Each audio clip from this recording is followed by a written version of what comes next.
Hurmatli o'quvchilar, bugun biz siz bilan yangi bir o'yin o'ynaymiz. Bu o'yinimiz bizga sonlarni hosil qilishni, sonlarni bir-biriga qo'shib ayirishda qanchalik bilimlarga ega ekanligimizni bilish uchun qiziqarli bir o'yin o'ynaymiz.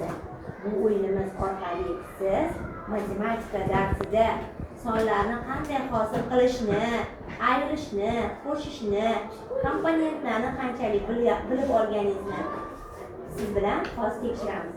Hozir buning uchun birinchi bo'lib biz Diyorani chaqirdik va Diyora bu o'yinni boshlab beradi.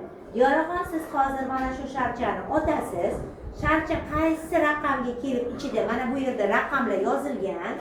Raqamni ichiga tushgandan keyin shu raqam haqida gapirib berasiz. U qaysi raqamlardan hosil bo'lgani va undan keyin mana bu yerdagi qo'yilgan mana bu stakanchalarni raqamingizni topasiz va tagida sizni keyingi topshiriq kutyapti. Va o'sha topshiriqni siz bajarishingiz kerak bo'ladi. Tayyormisiz? U yerda harflar berkilingan. Shu harfga so'z yoki maqol yoki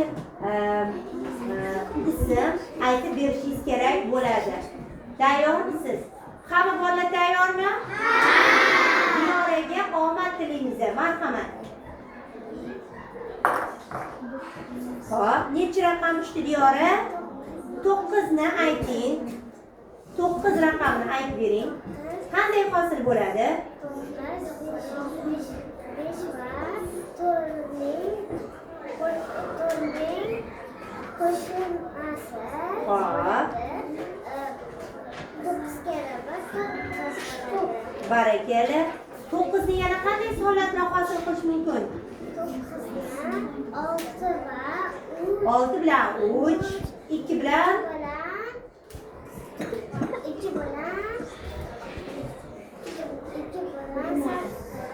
2 bilan 8 mi? 2 bilan 7, yana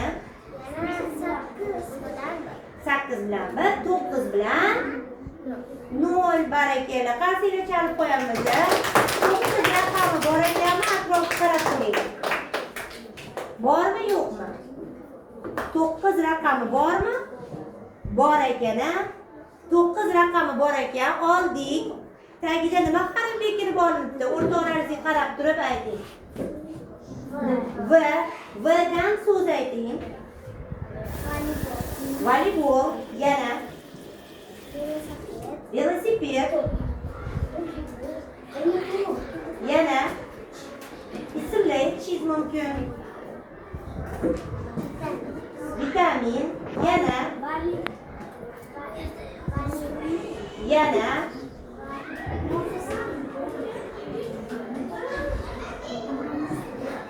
bo'ldi, 3 ta so'z aytdilar. Qarsiylar chalib qo'yamiz.